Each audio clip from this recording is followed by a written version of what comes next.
going, guys? We're gonna go to the Glen Helen Nature Preserve today, and I noticed on the trail map for Glen Helen, it's actually connected to John Bryan State Park, so might as well check that out. It's gonna be a pretty good day, I think. It's gonna be cloudy and overcast, but I mean, I can work with that. Temperature is gonna be like 50 degrees, I believe, so it should be pretty nice for an early February day.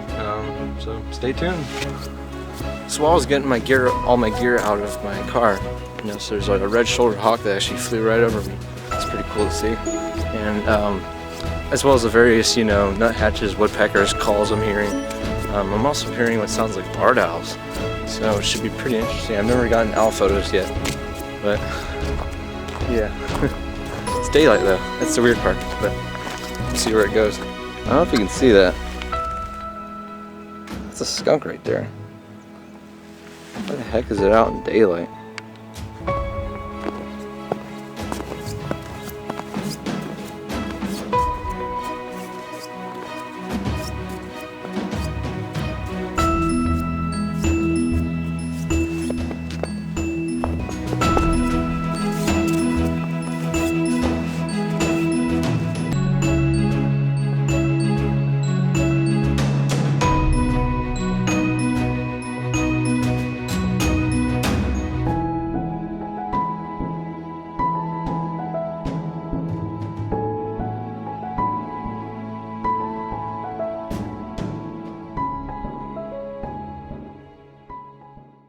I was walking along the trail, and no sooner than a few minutes after I started, and there's these two white-tailed deer just off to the side already staring me down.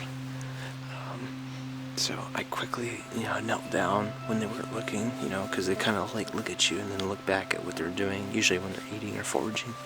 And I quickly, took out my backpack and put on my super telephoto lens, and I managed to get some beautiful portraits of them. I'm really excited about. They're being super patient. They look like they're eating some kind of like berries or some kind of food off of these fallen tree trunks kind of on the side of the trail. And they've already kind of moved on a little bit. They didn't run away, but they just kind of, started slowly inching away from me, I think, overall.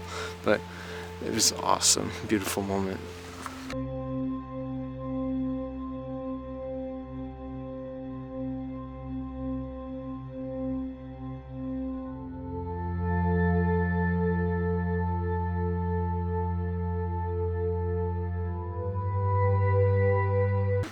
See, I think it just goes to show you that, you can plan, your days out and your trips and these photo ops or whatever, but you can only, plan so much before you just gotta really just let loose and expect the unexpected. Like those deer, they saw me long before I saw them, and, I expect deer, in woods, kind of like this, but it's just, just be open to anything, slow down. I'm trying to do that a lot more. I used to be really, fast paced about it, but I'm just really trying to slow down, enjoy each moment just like that with the deer, and just, plan, but, expect the unexpected, I guess is what I'm saying. Alright, I'm just going to keep continuing.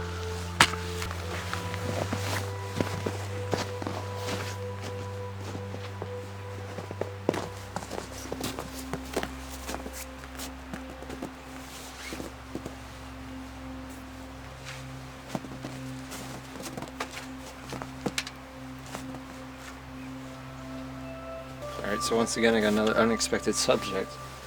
These giant rock pillars that I walked by on the trail, they have this weird, it's like frost snow just blanketed over it, and it's pretty neat. So I immediately thought of doing some kind of macro with it. So I got my 75 to 300 millimeter lens on here, and then I have I think it's a 25 millimeter extension tube. And so this is going to be a little more textural, kind of pattern abstracts, it's not really going to be such a big, kind of like the deer or something where it's just a portrait tack sharp. It's going to be very much different, more artful photo, so let's see how it goes. Oh yeah, I'm also using a CPL filter and cable release. It's not bad.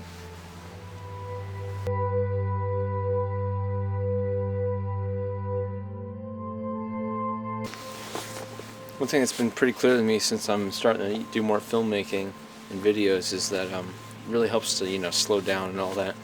Because when you have, you're just shooting still photos, right? And you just have the camera, just doing that.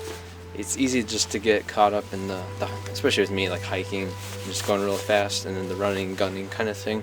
But I feel like this really helps because in order to make a halfway decent video, you have to really slow down and put in the effort to make something nice.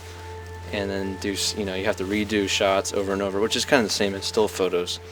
But, I feel like it really helps to just, slow down.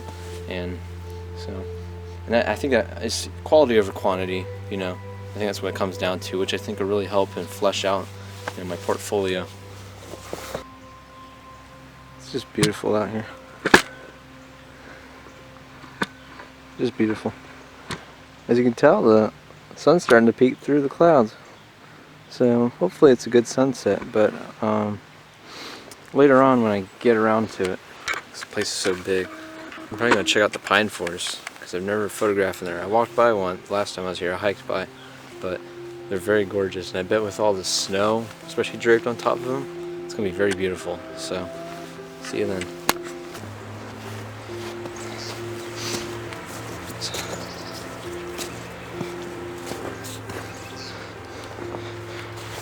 I think these tracks are. I'm not the best one yet to identify. Huh. Kind of little mammal or something. Maybe it's that skunk I saw earlier.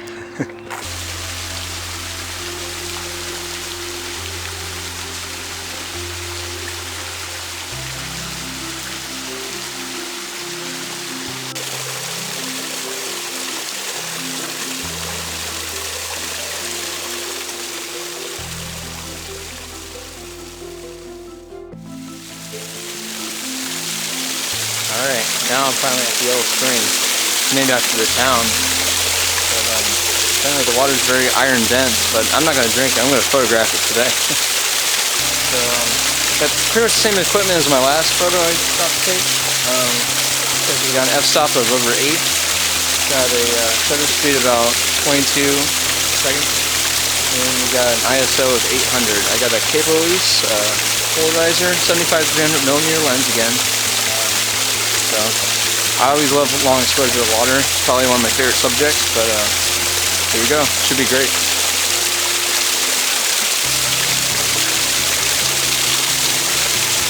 Beautiful.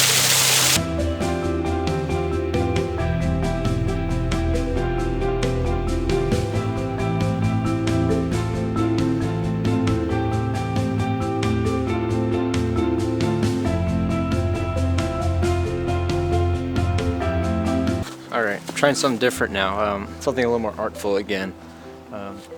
Wrote down my notebook to try out some kind of long exposure creative blurs, if you will. Not long exposure, but like, about a half a second shutter speed, let's say.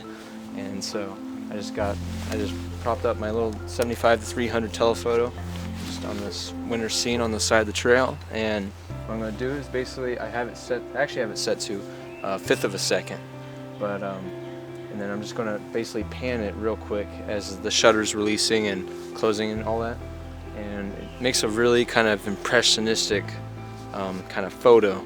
It's more artful, it's more abstract, creative, but I think this would be a good one. Get some kind of nice little whites, grays, maybe some blues, and the color palette, just because of all the winter and the snow and all that. So hopefully it works out really well. Let's go ahead and try it.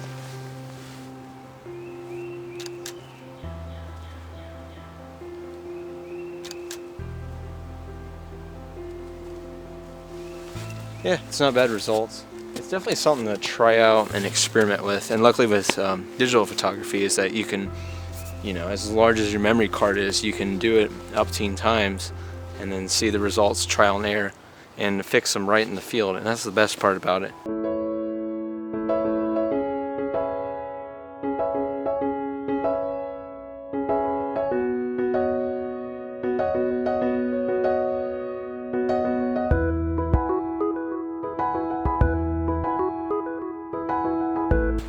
So once again I was walking along the trail, and now my eyes are set on this pileated woodpecker. He's already got like a hole established, right? And I think he might be either male or female, I'm not sure. But he's like flying around, you know, doing all the squawking calls, and then coming back, and sometimes it'll even go inside of the hole, you know, peek its head out and protect it. So it's probably, you know, nesting or something like that. But I don't know where he went now, but, you know, we'll see.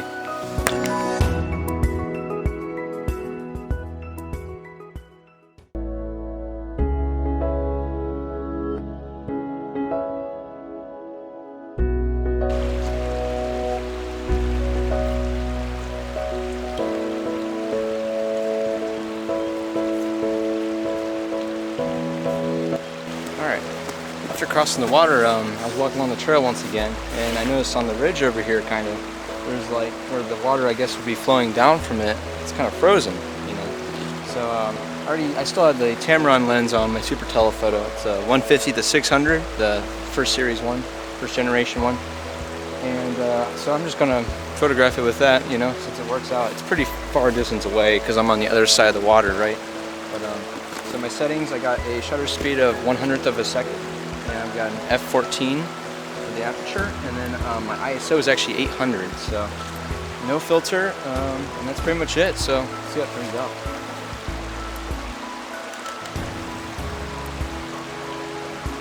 It's pretty cool. I like it. I always wanted to do like frozen waterfalls like this. I mean, sure, it's not like the most grandiose and big waterfalls per se, but like I like it. I like it. It's intimate. It's very intimate landscape, you know. So I might try a couple more here and see how that turns out.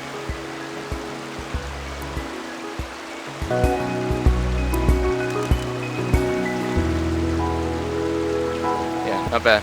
Especially with the vertical format. I feel like that suits it better, you know, to imply that the water, if it was flowing, would be going down too, as well. So, see what else we can get today.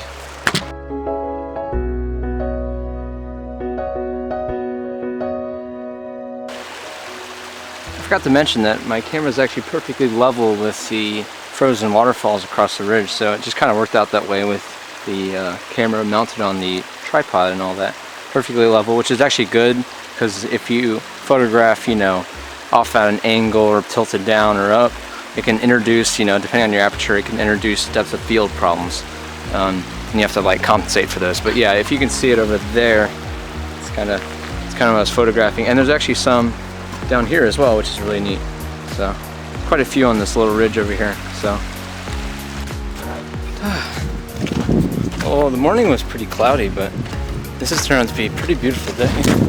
Oops, I almost slipped. So yeah, I mean, it's like blue skies, the sun's out. This could be a really nice sunset too. And yeah, honestly, it's gotten so warm. Yeah, as you can tell, I had to take off my hat and gloves and a layer of my shirts. So spring's coming soon. I'm gonna be really glad.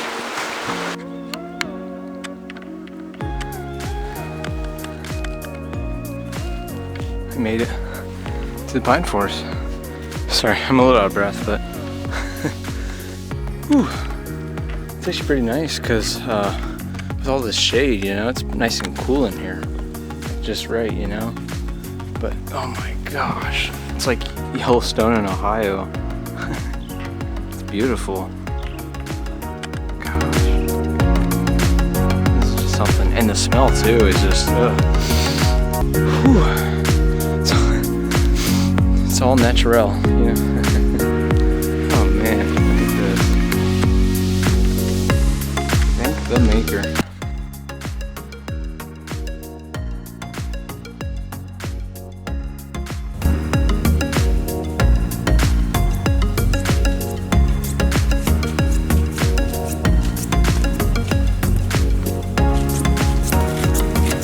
So my pathfinding skills have been kind of improving a little bit. So we got some like little, just like strawberries. Someone ate it, I guess. But anyways, there's like some wood chips, you know, underneath. I'm in the pine forest, by the way. But there's some wood chips, and if you look up at this nearby pine tree, it's, probably can't tell. I'm sorry, but I can tell. There's like a few little like ridges where it looks like a woodpecker might have, probably a pileated, I'm guessing, to make a big enough hole. But it looks like they're kind of just starting, you know, to make a nest or something. Or make a hole cavity, which could be a nest, you know.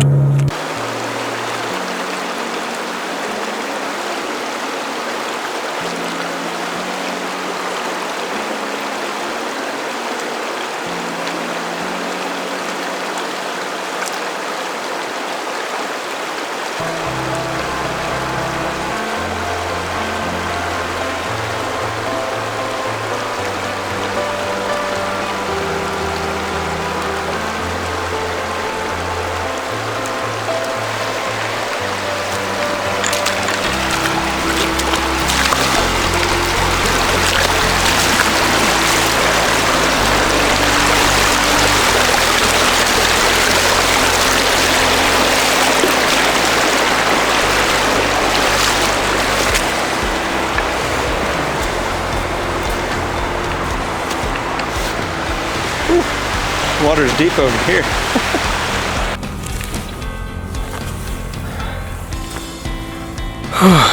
I'm tired.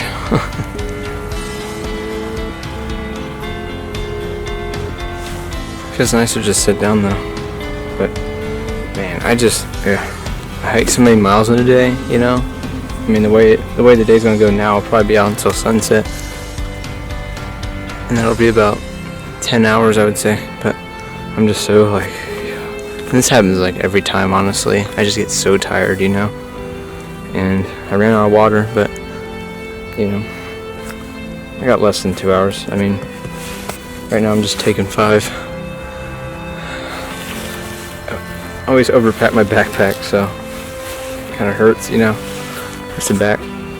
Plus my feet are getting a little sore, but it's okay. You know, once you get home, it kind of, plus once you see the photos, you know, the end result, that's kind of like really when it kind of reminds you, you know, it's just like why you do this, you know.